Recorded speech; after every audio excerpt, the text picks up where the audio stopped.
Well, hi there. You're watching and or listening to Podcast is Broken. I was going to say something clever, but I forgot what I was going to say. So instead, you just get this. My name is Brittlestar. My name is Steve Boots, and I also struggle to be clever on short notice. My name is Lisa. I'm always clever, and my coffee cup is full. If you know, you know.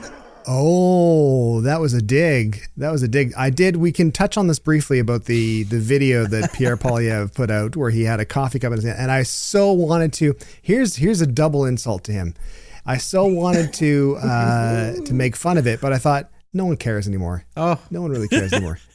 But I thought I wanted to do one where I had an actual coffee cup with actual coffee and do all the gesturing and gesticulating he did with it and have the coffee splooshing everywhere. I did a video and I was making fun of it and obviously talking about it. And honestly, I had this much coffee in my cup and I showed people, I was like, see, I only have a little bit of coffee in my cup. But I was doing what he was doing and like bloops came out. And I was like, you see, if you have coffee in your cup, this is what's going to happen. Liar. It reminds me of the videos that he kept posting of him like eating in airports. Yes. Like leaning where he was into the real phone, close the to camera? the camera. Yeah, exactly. Hi, Justin. Yeah. I'm just like, yeah. I'm just in Terminal 3 waiting for my Air Transat flight. Anyway. I don't know. My favorite jokes about Poilievre lately have been whenever he complains about something, people keep saying in the replies, you should write your MP. That, whoever started that, I love it. Genius. I love it so much. Genius. Well, thankfully we won't have to deal with him until we have to deal with him. So we'll see what Couple happens. of weeks. Yeah, there's an independent running in that riding now in Alberta, isn't there? There as well? is, yes. There's a gazillion. They're doing the longest ballot again. But like which real I people kind of hate. or just... No, the Just longest randoms. ballot thing has to be real people. You have to get a certain number of signatures. Mhm. It's not my favorite. Like, I get why they're doing it, but I continue to believe that, like, if the goal of your protest isn't immediately obvious, it's probably not going to work. Yeah, I agree. I hope that the independent that's running, like for small town Alberta, the first thing that's important to small town Alberta is small town Alberta. So I'm hoping that having a familiar face, if they're getting out there and having conversations with people, I don't think Pierre's even come to Alberta yet. So we'll see. We'll see what happens. I think he came once to shake hands with the guy, right? That's giving up his seat, and that was about it. It's like, thanks, Yeah, I'm please. hoping that there's going to be enough time in that riding, even though it's a very, very safe riding. Oh, for the Conservatives. So I hope there's enough time for the people there to go, what are we actually getting in this trade-off Right? here? Yeah. What are we getting? Well, from such hilarity, let's go to some more serious topics if we can. Let's do. Because the world is Because so that's what we're known for. upbeat. We're known for serious stuff, right? Exactly. Let's see how we can tackle this horrendous story. As of early June 2025, over 200 fires are actively burning in Canada, with about half considered out of control.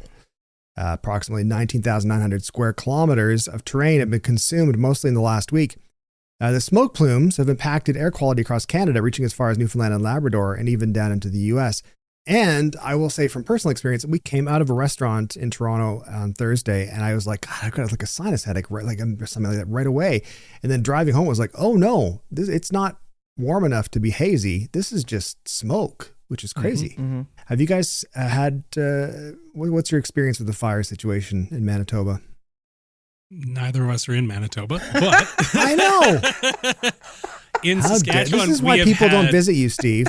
really tremendous amounts of smoke. It's been really, really bad. There was a couple of days this week that were awful to the point where like I would take the dog for a walk and she would start having like sneezing fits because of the smoke. So like I had a puppy who I couldn't take for long walks for most of the week, and that was unpleasant. Yeah. But I think the smoke is starting to get really, really severe, and it's not just the smoke. It's like people are getting evacuated like crazy. Like the impacts are all over the place. It is massive and like only going to get worse. It is so early in the fire season.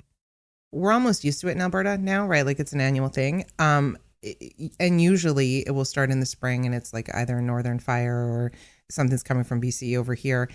And usually by May long, like you can't go outside. We haven't had that yet here. So I don't know if wind blows east and is blowing it that way. But like in terms of like dealing with evacuations and stuff like that, like we're used to it. It's like usually all hands on deck, right? Of bringing what you can, where you can. You have like the resource centers. It's traumatic. Like you may know that a fire is coming, but when you get the call that says you've got 40 minutes to evacuate and get all your stuff and go, I can't even imagine. Like people listening, look around your house and given 40 minutes, what are the things that you would grab and go, right? It's scary. Well, and there was also stories coming out, I think it was from Manitoba, where people who were getting evacuated by bus weren't able to bring their pets. Mm. And like, that kills me. Yeah. And like in Saskatchewan, they haven't called in the federal government yet, which is its own problem. Like they could use the federal government, but they refuse to admit it. They brought in help from the United States, but not from the federal government. Because Scott Moe. Because Momo. And there were issues like, because we've had severe fires for the last, 5-10 years here.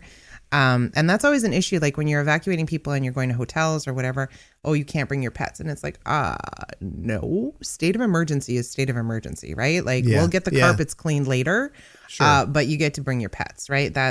And we had here, and I'm guessing it's going to be the same in Manitoba and Saskatchewan, where they set up places where people can leave their pets, right? And they're cared for and all that kind of stuff. But again, it's just, it's terrifying. And having been through this for the last X number of years, why can't we figure out how to stop it from happening? Oh, wait, climate change isn't real. I forgot. I forgot. Well, that's part of the issue, right? Is that there have been 2 people, I think, arrested so far or charged with starting the fires, which of course gives all the people who deny climate change the thing of like, well, see, it's not climate change. It's these guys starting fires, which is frustrating because, I mean, to me, it seems obvious that sure, they might not be combusting on their own because of climate change, but they get a big helping hand from it, I think.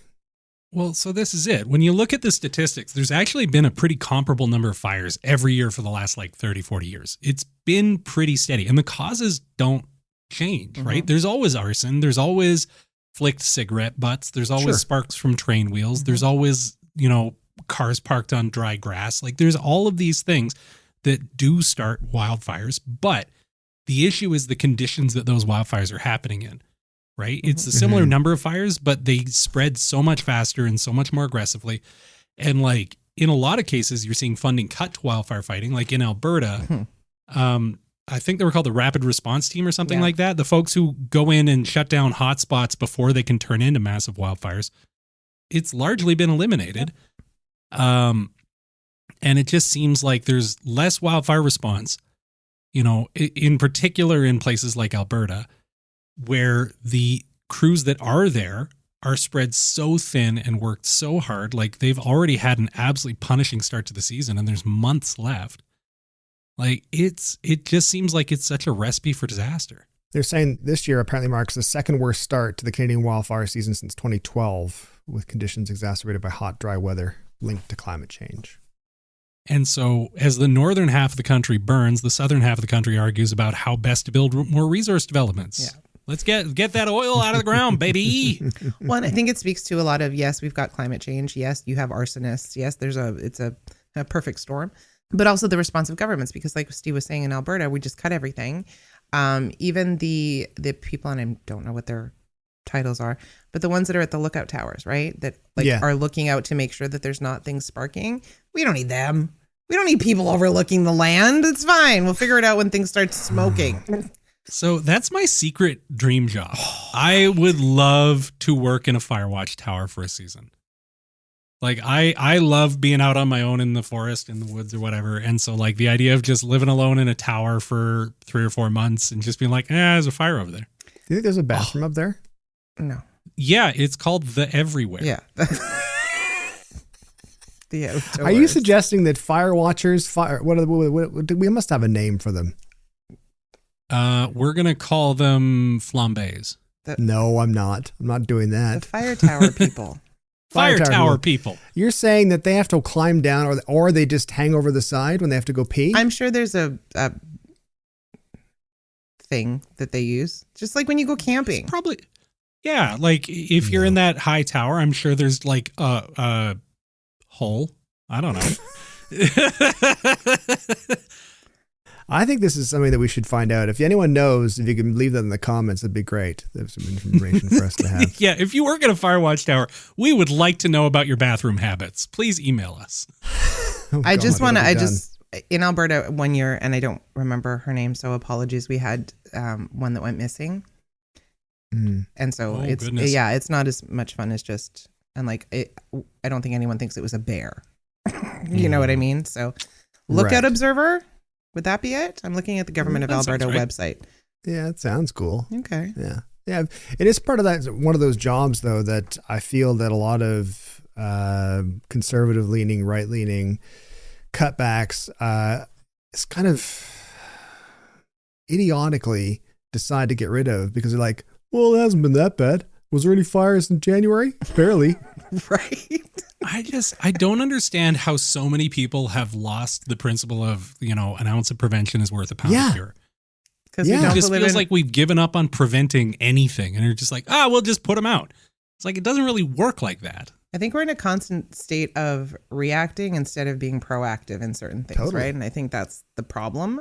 People are so busy reacting to what's going on. Nobody's taking an opportunity to step back and go, okay, well, how do we prevent all of this from happening so that we don't have to be reactive? But, I think part of it is there's a big swath of the population who refuse to even admit there's a problem, who are just like, it's just normal. It's just, this is what wildfires are like. And wildfires just happen. Climate change isn't real. And it's like, we did lose Lytton, BC and a good chunk of Jasper, but we're just going to gloss that over. And now we're at risk of losing Flin Flon and like. Well, and like the Jasper, the Yellowhead area voted UCP. The Yellowhead area voted Conservative. These are the same people that didn't help you. Like they wanted trailers. They wanted all these things. And the provincial government was like, no, like we'll build like 20 homes. Like it was just such a piss poor reaction that why are you voting for these people? Right. Anyway, don't get me. Okay. Next. I mean, it's sort of, to me, it's the old thing of prevention when effective looks like overkill. It's you do things to stop it. And that was evident in the pandemic where things would happen and preventative measures would be put in place and people would go, it's too much. And the old Jimmy Carr joke, of course, who thinks they went too far. A lot of survivors feel they went too far. That idea. But yeah, so beyond immediate like firefighting efforts and forest management, what are some of the things that we're going to help? Like I know we talked about the energy programs being ramped up, resources and stuff like that being ramped up, seemingly in spite of the fact that climate change is becoming more and more impactful every day. What should we do? Like what's the answer to this? Like what is there an answer to this? I've heard good things about raking the forests. But like in genuine truth, there is something to be said for forest management. Sure. And honestly, history has shown, and there are a couple of examples in the Northwest United States that I can't remember. I think it was in Oregon or Washington, where indigenous groups are leading that forest management, and it's paying off because there's generational knowledge and experience and a different relationship with the land and not trying to sort of dominate it, but instead sort of trying to, manage it in sort of more cooperative ways. That's been one element, but I think another big element of it is just that heavy investment in preparedness, stuff like the rapid response team, stuff like fire detection. Like if an unattended bonfire starts to burn out of control, and that's detected by either a fire watch or by satellite that's detecting heat or whatever it may be, and we're able to deploy one of those helicopter rapid response teams to go and put that out before, when it's a small fire, before it turns into a 50,000 hectare fire, which I feel like is roughly a big fire. I don't know. I'm not good with hectares. Yeah. I just said a number that sounded big. It was really impressive. Right? Yeah. I knew the word hectare. Yeah. But the point is, like, they're able to help mitigate that. So a lot of preventative fire management is really, really important. And as long as we're stuck in a sort of reactive mode, it's tough because a lot of those firefighters are doing incredible work, but they're under-resourced and under-supported and trapped in that sort of reactive cycle because there just isn't the funding for those teams to get out there and do the rapid response work. There's also a shortage of water bombers. Like, it's really hard to get water bombers right now because kind of everybody wants them. I think one important element is going to be national wildfire strategy and frankly, a national wildfire fighting service. Like, it's every year the federal government is having to come in and support these provincial wildfire fighting efforts. At a certain point, we need to recognize like fires do not really care about interprovincial borders, and we need a national strategy, a national approach, and frankly, a really, really well-funded national team. Well, and I think, you know, forest management is one thing. There was one year where people were like anti the, I'm not going to remember the term, the purposeful burns, right? That you do to sort of get rid of all that. Okay. Yeah. And they're like, that's what's starting the fires. And it's like, no, like that's the step that you take to avoid massive fires, right? Is you get rid of all of that underlay. And that's what Indigenous groups have been doing for years, centuries, right? Like that's what they do. But we don't take that into account. Fire bad, all fire bad, right? That's kind of how we look at it. I do agree that we need to have a federal program because it really does need to be all hands on deck. Forget the provincial borders, but also don't be an asshole. Like, when we know that it's dry season, which is always, depending on how much snow we've gotten, don't go out and to you, Steve. Him and his hectares. That's me just flicking cigarette butts out the car window all day, baby. Revving his ATV, flicking butts. Yeah. But like, be conscientious of that, right? Because it literally, in Edmonton, we have like a freeway a ring road that goes around the city. And there was, you know, an alert about a fire a couple of weeks ago that started, we don't know how, but it took out such a huge section. Like the Henday had to be closed because they were worried that it was going to jump the freeway because it was windy, even though Danielle Smith doesn't think we have wind here. But it was so dry that wind just like, I don't know, hectares.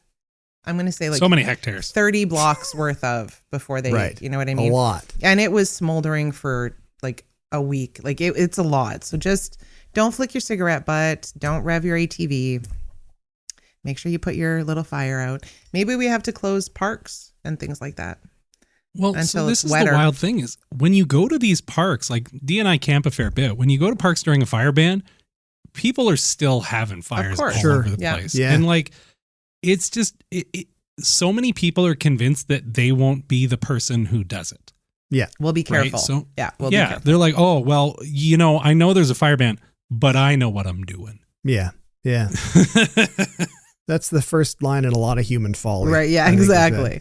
I did see some comments about people in the States, like critiquing Canada about like, oh, we're getting smoke here again. Get your act together, Canada.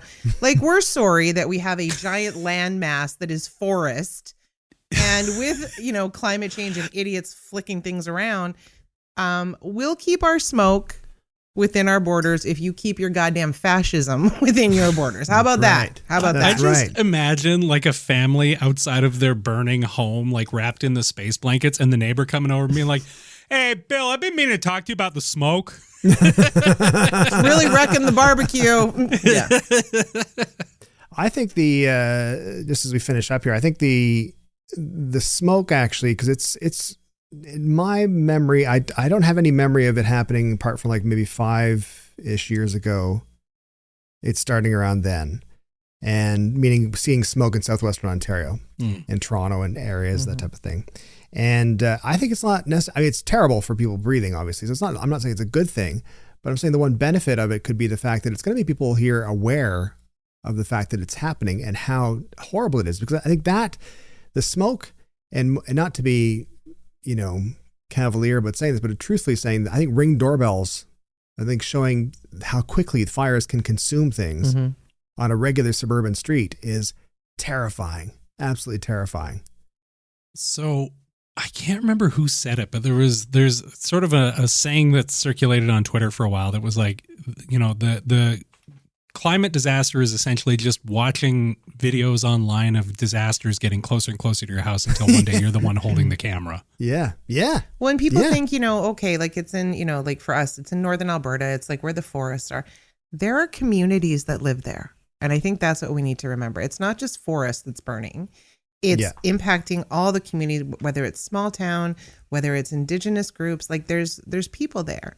It's just, it's terrifying. I do think that's a big part of why it gets hand waved away, though, is because the communities being affected in the north are predominantly indigenous communities, and a lot of people in the south are just like, it's fine. Yeah. Right? Yeah, Like it's very easy. They're very easily dismissed by a lot of people who just really don't regard those communities at all. I think you can't underestimate the power of smoke ruining a pool party in downtown Toronto. I think that'll If help. you can't go jogging anymore, what can you even do? Well, there was that one year where between BC and Alberta, and I think it was Ontario, like it had reached New York, right? Oh, yeah. And they were like, just like, what the hell is this? And we thought tariffs were stuff. bad. Just wait till our smoke hits you. I like the National Wildfire Service. I like that. It's a good idea. We'll leave it on that. We'll end it on that.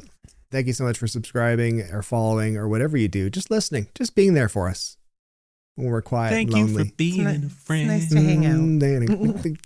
Just stare awkwardly at people. For those of you subscribers, we've been asked to stop doing the improvised theme song and immediately voted that as a deal breaker. We're not stopping. We just can't stop. Plus, I haven't taken my QY10 machine away, so it's still here, and I'll be using Can't that. Stop, won't stop. So if you're a subscriber, stick around for that so you can complain about it. And otherwise, we'll see you guys later. So take care. Bye, everybody. Take care of yourselves, folks. You can find past episodes and more at podcastisbroken.ca or your favorite podcast platform.